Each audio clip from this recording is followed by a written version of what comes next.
Alhamdulillahirabbil alamin wassalatu wassalamu ala asyrafil anbiya wal mursalin nabiyina Muhammadin wa alihi wa sahbihi wa man tabi'ahum bi ihsanin ila yaumiddin. Wa asyhadu an la ilaha illallah wahdahu la syarikalah wa asyhadu anna Muhammadan abduhu wa rasuluhu wa ba'd. Ayol ikhwah, dahulu di zaman Nabi sallallahu alaihi wasallam ada seorang laki-laki yang datang kepada Rasulullah. Lalu ia bertanya, "Ya Rasulullah, man ahabbun nas ilallah?" Wahai Rasulullah, siapa orang yang paling dicintai oleh Allah? Dan wama hiya ahabbul a'mali ilallah, dan apa itu amalan yang paling dicintai oleh Allah? Maka Rasulullah SAW bersabda, "Ahabbun nasi ilallah anfa'uhum linnas." Manusia yang paling dicintai oleh Allah adalah yang paling bermanfaat untuk manusia. Wa ahabbul a'mali ilallah sururun tudkhiluhu ala muslimin. Dan amalan yang paling dicintai oleh Allah, kegembiraan yang engkau masukkan pada hati seorang muslim. Au takshifa anhu kurbah, atau engkau hilangkan salah satu kesusahan dia. Au taqdi anhu dainan, atau engkau membayarkan hutangnya. Au tatrudu anhu ju'an, atau engkau hilangkan kelaparannya. Wala an amshiya ma'a akhin li fi hajatin lahu. Aku berjalan bersama saudaraku pada kebutuhan dia. Ahabbu ilayya, itu lebih aku cintai min an a'takifa fi hadzal masjid, yakni al-masjid, Masjid Al-Madinah. Ya, lebih aku cintai daripada iktikaf di masjid ini, yaitu Masjid Madinah, Masjid Nabawi. Ya, selama sebulan lamanya.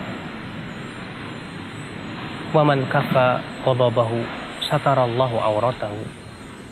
Siapa yang menahan marahnya, maka Allah akan tutupi auratnya. Wa man kabama ghaidahu, dan siapa yang menahan kemurkaannya, insya'a ambahu ambah. Kalau ia mau, ia akan lakukan, tapi ia tetap tahan. Maka kata Rasulullah, mala Allahu qalbahu ridhan yaumal qiyamah, maka Allah akan penuhi hatinya dengan keridhaan kelak pada hari kiamat. Wa man masya ma'a akhih, dan siapa yang berjalan bersama saudaranya fi hajatin lahu, pada kebutuhan dia, hatta yuthbitaha, sampai ia memenuhi kebutuhan tersebut. Athbatallahu qadamaihi, maka Allah akan kokohkan dua kakinya yauma tazulul aqdam, pada hari banyak kaki-kaki yang terpeleset ke dalam api neraka. Subhanallah, di sini Rasulullah SAW ditanya, siapa manusia yang paling dicintai oleh Allah? Ternyata kata Rasulullah, yang paling dicintai oleh Allah yaitu yang paling bermanfaat untuk manusia. Ini menunjukkan bahwa Islam mengajarkan kepada kita agar kita berjiwa bagaimana bisa memberikan manfaat kepada orang lain. Bukan menjadikan bagaimana orang lain bermanfaat buat saya, bukan. Tapi yang kita pikirkan adalah bagaimana saya bisa memberikan manfaat untuk orang lain. Oleh karena itulah Rasulullah SAW sabda, al-yadul ulya khairun minal yadis sufla. Tangan di atas lebih baik daripada tangan di bawah. Subhanallah. Rasulullah menganjurkan umatnya untuk berjiwa bagaimana bisa memberikan manfaat. Bagaimana ia tidak menyandarkan dirinya kepada orang lain, tapi ia berusaha. Ia berusaha untuk memberikan manfaat untuk manusia. Subhanallah. Oleh karena Rasulullah SAW sabda, ihris ala ma yanfa'uk. Bersemangatlah kalian untuk melakukan hal-hal yang bermanfaat.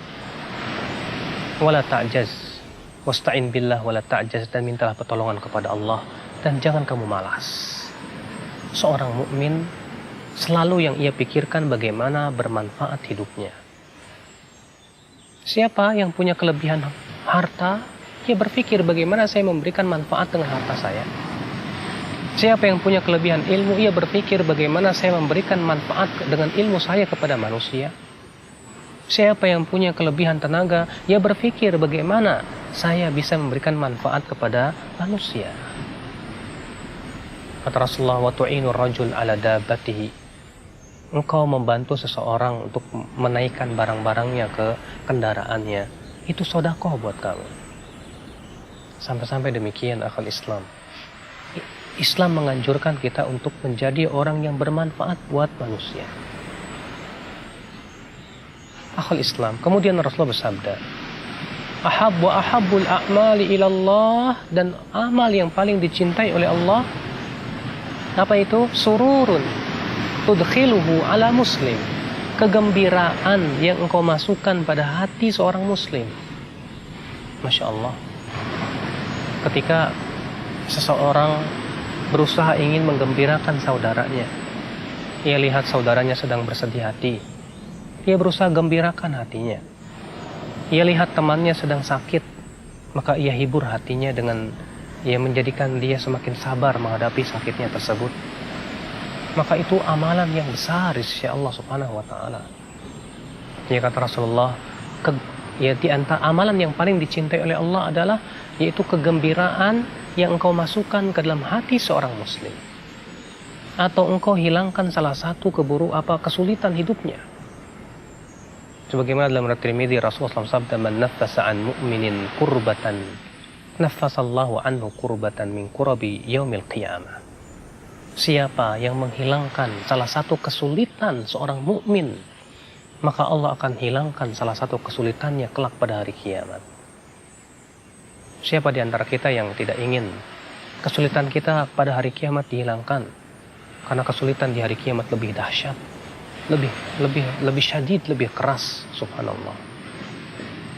Kemudian kata Rasulullah, "Au tatrud anhu ju'an," atau engkau hilangkan kelaparan pada dia.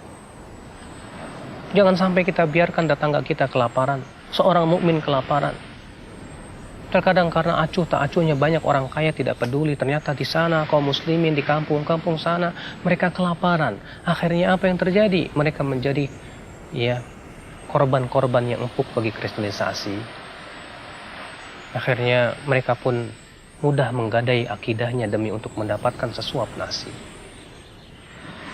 Maka Rasulullah mengatakan orang yang menghilangkan kelaparan dari seorang muslim itu amalan yang sangat dicintai oleh Allah Subhanahu wa taala. Kata Rasulullah, "Au taqdi anhu daina," atau engkau membayarkan hutang untuknya. Masya Allah. Dahulu kata Rasulullah ada seorang laki-laki yang amalannya adalah ia memberikan hutang kepada orang-orang. Kemudian ia berkata kepada pelayannya, "Wahai pelayan, coba kamu lihat, adakah di antara mereka yang susah? Maka bebaskan saja hutangnya." Maka pada hari kiamat Allah Subhanahu wa taala berkata kepadanya, "Ana ahaqqu bi minka," aku lebih berhak dengannya dari kamu. Wahai malaikat, bebaskan ia dari adab api neraka. Subhanallah. Subhanallah. Maka ketika seseorang berusaha untuk membantu saudaranya yang terlilit hutang, maka Allah akan hilangkan kepadanya atau Allah lepaskan ia daripada adab api neraka kelak pada hari kiamat. Lalu Rasulullah bersabda, "Wala an amshiya ma'a akhin li," aku berjalan bersama saudaraku pada kebutuhan dia, itu lebih aku sukai daripada beriktikaf di Masjid Nabawi sebulan lamanya. Siapa di antara kita yang pernah iktikaf di Masjid Nabawi selama sebulan? Tidak ada. Ternyata kita berjalan bersama saudara kita yang kesusahan untuk memenuhi kebutuhannya.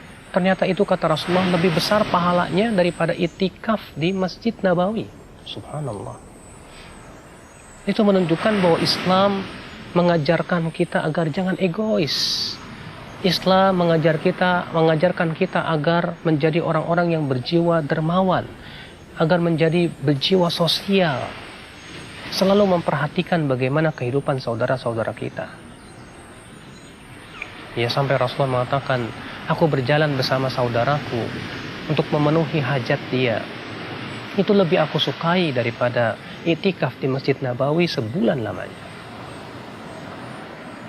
Lalu Rasulullah mengatakan, siapa yang menahan amarahnya, maka Allah akan tutupi auratnya. Karena amarah seringkali menimbulkan perbuatan-perbuatan atau kata-kata yang tidak terkontrol, akhirnya menjatuhkan martabat pelakunya.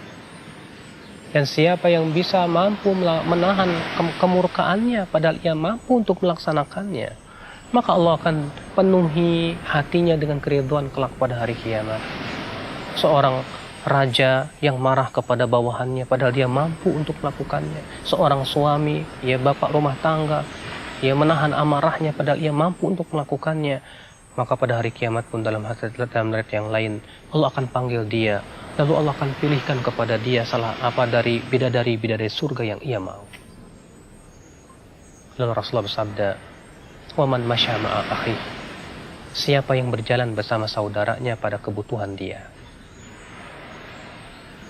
sampai ia memenuhi hajatnya, maka Allah akan selamatkan, Allah akan kokohkan kakinya di hari di mana banyak kaki tergelincir ketika melewati jembatan Sirat. Banyak kaki yang tergelincir dan masuk ke dalam api neraka. Maka orang yang membantu saudaranya, berjalan bersama saudaranya sampai memenuhi kebutuhannya, kata Rasulullah, Allah akan kokohkan kakinya untuk melewati jembatan Sirat itu sehingga ia tidak tergelincir. Sungguh ini petuah yang sangat bermanfaat untuk kita ya akhi. Mudah-mudahan kita termasuk orang yang mampu melaksanakan petuah-petuah Nabi SAW dalam hadis ini, sehingga menjadi orang yang paling bermanfaat untuk manusia, sehingga kita menjadi orang yang paling dicintai oleh Allah Subhanahu wa Ta'ala. Subhanakallah bihamdik, asyhadu an la ilaha illa anta, astaghfiruka wa atubu ilaik. Wassalamualaikum warahmatullahi wabarakatuh.